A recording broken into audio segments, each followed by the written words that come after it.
ಮಹೋನ್ನತದಲ್ಲಿ ದೇವರಿಗೆ ಮಹಿಮೆ ಸಲ್ಲಲಿ.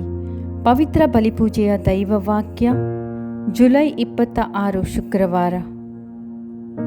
ಸಾಧಾರಣ ಕಾಲದ 16ನೆಯ ವಾರ. ಪ್ರವಾದಿ ಯೆರೆಮೀಯನ ಗ್ರಂಥದಿಂದ ವಾಚನ. ನೆರೆದು ಬರುವರು, ಇದು ಕರ್ತನ ನುಡಿ. ಭ್ರಷ್ಟರಾದ ಜನರೇ, ನನಗೆ ಅಭಿಮುಖರಾಗಿರಿ. ನಾನು ನಿಮಗೆ ಅಧಿಪತಿ. ನಿಮ್ಮಲ್ಲಿ ಒಂದು ಪಟ್ಟಣಕ್ಕೆ ಒಬ್ಬನಂತೆ, ಗೋತ್ರಕ್ಕೆ ಇಬ್ಬರಂತೆ ಆರಿಸಿ ಸಿಯೋನಿಗೆ ಕರೆತರುವೆನು. ಇದಲ್ಲದೆ ನನ್ನ ಮನಸ್ಸು ಒಪ್ಪುವ ಪಾಲಕರನ್ನು ನಿಮಗೆ ಕೊಡುವೆನು. ಅವರು ನಿಮ್ಮನ್ನು ಜ್ಞಾನ ವಿವೇಕಗಳಿಂದ ಪೋಷಿಸುವರು. ನೀವು ನಾಡಿನಲ್ಲಿ ಹೆಚ್ಚಿನ ಅಭಿವೃದ್ಧಿಯಾದಾಗ ಸರ್ವೇಶ್ವರನ ಒಡಂಬಡಿಕೆಯ ಮಂಜೂಷವೆಲ್ಲಿ ಎಂದು ಪ್ರಸ್ತಾಪಿಸುವಂತಿಲ್ಲ. ಅದು ಜ್ಞಾಪಕಕ್ಕೆ ಬರುವುದಿಲ್ಲ. ಯಾರೂ ಅದನ್ನು ಸ್ಮರಿಸುವುದಿಲ್ಲ. ಅದು ಇಲ್ಲವಲ್ಲ ಎಂದು ದುಃಖಿಸುವುದಿಲ್ಲ.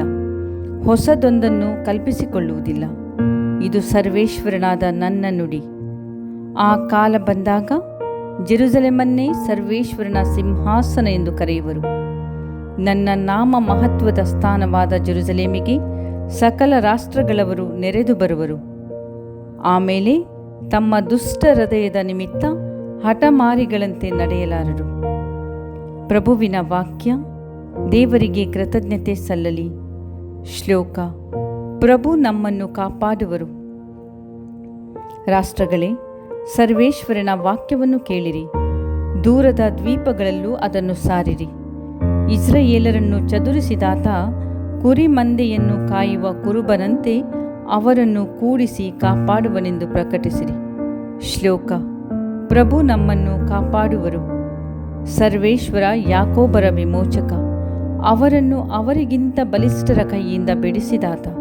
ಅವರು ಬಂದು ಹಾಡುವರು. ಸಿಯೋನ್ ಶಿಖರದಲ್ಲಿ ಬರುವರು ಪ್ರವಾಹವಾಗಿ. ಧಾನ್ಯ, ದ್ರಾಕ್ಷಾರಸ, ಎಣ್ಣೆ, ಕುರಿಮರಿ, ಸರ್ವೇಶ್ವರನ ಈ ವರದಾನಗಳನ್ನು ಅನುಭವಿಸಲಿಕ್ಕಾಗಿ. ಶ್ಲೋಕ. ಪ್ರಭು ನಮ್ಮನ್ನು ಕಾಪಾಡುವರು.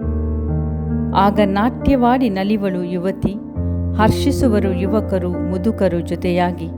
ಅವರ ದುಃಖವನ್ನು ಸಂತೋಷವಾಗಿಸುವೆನು. ವ್ಯಸನ ತೊರೆದು ಆನಂದಿಸುವಂತೆ ಅವರನ್ನು ಸಂತೈಸುವೆನು. ಶ್ಲೋಕ. ಪ್ರಭು ನಮ್ಮನ್ನು ಕಾಪಾಡುವರು. ಘೋಷಣೆ. Hallelujah, hallelujah. ಪ್ರಭುವಿಗಾಗಿ ಎನ್ನ ಮನ ಕಾದಿದೆ. ಆತನ ವಾಕ್ಯದಲ್ಲಿ ನಂಬಿಕೆ ನನಗಿದೆ. ಹಾಲೆಲೂಯಾ. ಸಂತ ಮತ್ತಾಯನು ಬರೆದ ಪವಿತ್ರ ಶುಭ ಸಂದೇಶದಿಂದ ವಾಚನ. ಪ್ರಭು ನಿಮಗೆ ಮಹಿಮೆ ಸಲ್ಲಲಿ. ಆ ಕಾಲದಲ್ಲಿ ಯೇಸು ತಮ್ಮ ಶಿಷ್ಯರನ್ನು ಉದ್ದೇಶಿಸಿ, ಈಗ ಬಿತ್ತುವವನ ಸಾಮತೆಯ ಅರ್ಥವನ್ನು ಕೇಳಿ. ಒಬ್ಬನು ಶ್ರೀ ಸಾಮ್ರಾಜ್ಯದ ಸಂದೇಶವನ್ನು ಕೇಳಿ ಅದನ್ನು ಗ್ರಹಿಸದೇ ಹೋದರೆ, ಕೇಡಿಗನು ಬಂದು ಅವನ ಹೃದಯದಲ್ಲಿ ಬಿತ್ತಿದ ಬೀಜವನ್ನು ತೆಗೆದೆಸೆಯುತ್ತಾನೆ. ಇವನು ಕಾಲ್ದಾರಿಯಲ್ಲಿ ಬಿದ್ದ ಬೀಜವನ್ನು ಹೋಲುತ್ತಾನೆ. ಬೇರೊಬ್ಬನು ಈ ಸಂದೇಶವನ್ನು ಕೇಳಿದ ಕೂಡಲೇ ಅದನ್ನು ಸಂತೋಷದಿಂದ ಸ್ವೀಕರಿಸುತ್ತಾನೆ. ಆದರೆ ಅದು ತನ್ನಲ್ಲಿ ಬೇರೂರದ ಕಾರಣ ಕೊಂಚ ಕಾಲ ಮಾತ್ರ ಇದ್ದು, ಸಂದೇಶದ ನಿಮಿತ್ತ ಕಷ್ಟ ಕೋಟಲೆಗಳು ಬಂದೊದಗಿದ ಕೂಡಲೇ ಎಡವಿ ಬೀಳುತ್ತಾನೆ.